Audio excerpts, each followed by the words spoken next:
Milo in the magic bubble. Milo the squirrel was always in a hurry. He was a very busy squirrel. He had places to go, acorns to gather, trees to climb, and things to remember. So many things. Every single morning, the moment he opened his eyes, his thoughts started racing. Did I remember where I hid my acorns? What if I can't find them? What if someone else finds them first? What if I don't have enough? His little paws twitched as he tried to think of everything all at once. By the time he scurried down from the tree, he already felt tired, and the day had just begun. One crisp autumn morning, as Milo zipped through the forest, he almost ran into a slow moving shell. Oof! He squeaked, skidding to a stop just in time.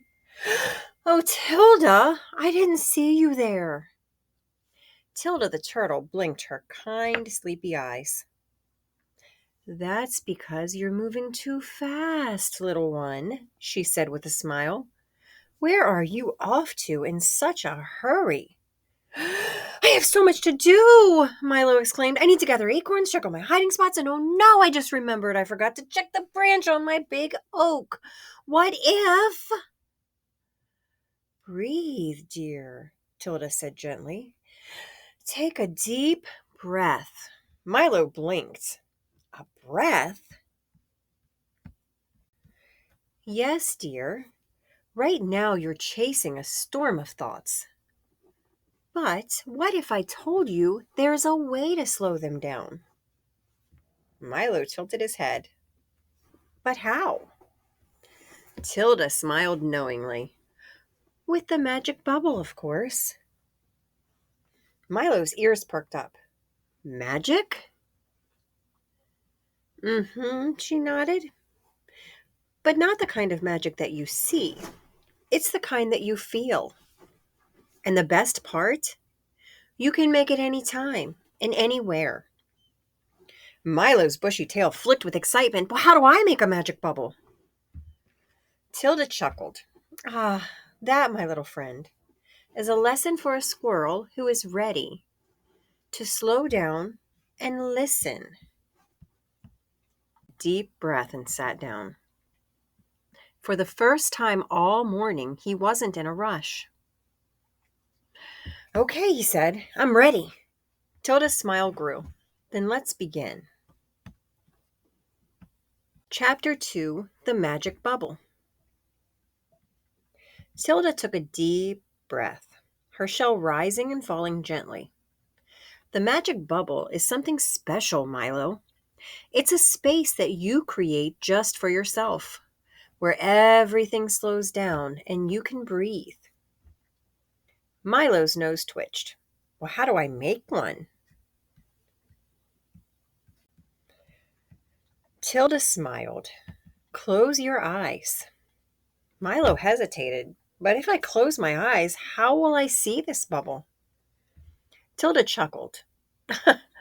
Oh, my dear Milo, but the magic bubble isn't something you see. It's something you feel. Milo took a deep breath and squeezed his eyes shut. Okay, now what? Imagine you are inside a big round bubble, Tilda said softly. A soft glowing bubble that keeps you safe and calm. Milo pictured himself sitting inside a giant golden bubble. It was warm and peaceful, and for the first time all day, his thoughts weren't bouncing around like jumping beans. Now, Tilda continued, take a deep breath in and let it out slowly. Milo did as she said, feeling the air fill his little lungs before he let it out in a long, slow sigh.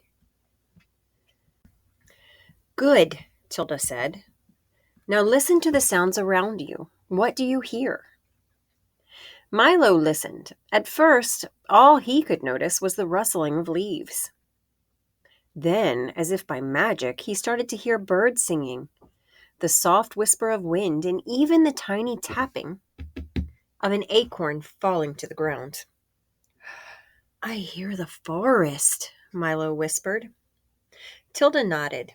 That's because you're finally here, right now, in this moment, not racing ahead, not worrying about what's next, just being. Milo opened his eyes slowly. He felt different, lighter, calmer. Did I really just make a magic bubble? He asked. Tilda smiled. Yes, you did. And whenever you feel overwhelmed, you can step inside it again, just by breathing, listening, and being still. Milo's tail flicked thoughtfully. I think I like my magic bubble. I think so too, Tilda said. Now, shall we practice again? Milo grinned. Yes, please! Chapter 3: A Bubble for the Storm. The next morning, Milo woke up feeling refreshed. He stretched his paws and twitched his nose and smiled. Today, he would practice his magic bubble again. But as soon as he peeked outside, his heart sank. The wind howled through the trees, shaking the branches. The leaves swirled in a dizzying dance, and rain drizzled from the sky. Oh no, Milo groaned. How will I gather acorns in this weather? He scurried down his tree, his thoughts already tumbling. What if I don't find enough food? What if the wind blows away my hiding spots? What if? Then he remembered the magic bubble. Milo stopped, closed his eyes, and took a deep breath. He imagined his warm, glowing bubble surrounding him. The wind still howled and the leaves still spun, but inside his bubble, everything felt calm. When he opened his eyes, the storm didn't seem so scary. The trees swayed, but they didn't break. The leaves danced, but they always landed. And the rain drizzled, but it would pass. Tilda's words echoed in his mind. Just breathe, listen, and be still. Milo smiled. Even in a storm, he had his magic bubble. And with that, he felt ready for the day ahead. Chapter 4: Sharing the Magic. The sun peeked out from behind the clouds, and the storm had passed. The forest glistened with fresh raindrops, and the air smelled crisp and new. Milo stretched and decided today was a perfect day to gather acorns. As he scurried along, he spotted his friend, Ollie the owl, looking flustered. What's wrong, Ollie? Milo asked. I lost my favorite feather in the storm, Ollie hooted. I've been looking everywhere. What if I never find it? What if it's lost forever? What if? Milo recognized the same worried look he had once worn. He smiled and said, Ollie, I have something to show you. It's called the magic bubble. Ollie blinked. Magic?